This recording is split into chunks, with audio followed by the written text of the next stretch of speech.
It's the biggest, baddest dinosaur known to man, the Tyrannosaurus rex.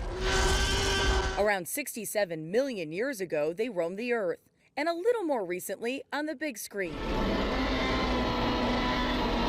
Then there's Scotty, the largest of them all, who was found here in the Frenchman River Valley in Canada, the mecca of dinosaur stomping grounds. Scotty was found in this valley of the Badlands back in the early 1990s. It took almost a decade to pull it all out of the ground, and it wasn't until recently that scientists realized just how big it was.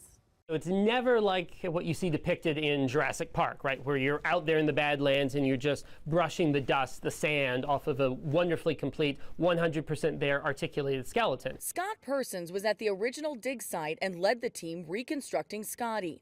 He says its bones reveal Scotty had a tough ride back in Mesozoic times. Scotty lived a hard-knock life. It's got evidence of a broken jaw, of an impacted tooth. It's got a section of its tail where the vertebrae seem to have been compressed, possibly from the bite of another tyrannosaur. These are all injuries not from a single moment in Scotty's life, but from a continued life of a lot of lumps. The thigh bone of Scotty is here.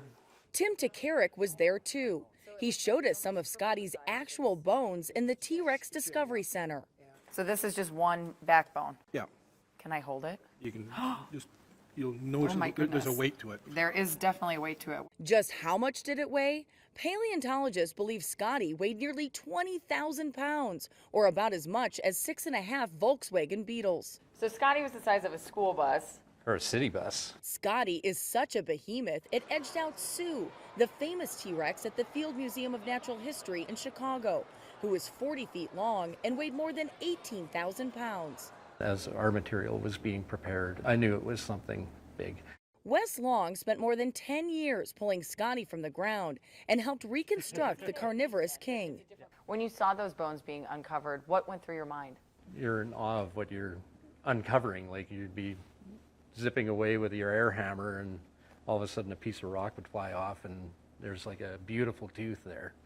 And it's just like, wow, this thing, it's huge, like massive. Scientists found they had about 65% of the skeleton intact, including the skull, the lower jaw, vertebrae from the neck, back, and tail, and parts of the hips, leg, and shoulder. All of the parts that make up this astonishing sight, people from all over the world are coming to see.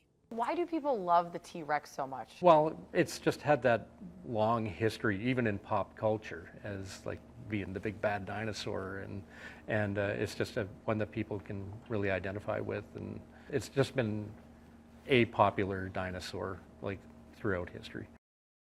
Friday is the day the public can come here to see Scotty. It has other claims to fame as well. For instance, nearly 70 million years ago, when it was roaming the Earth, it turned 30 years old, making it the longest living T-Rex in history. Jamie Yukas, CBS News, Regina, Canada.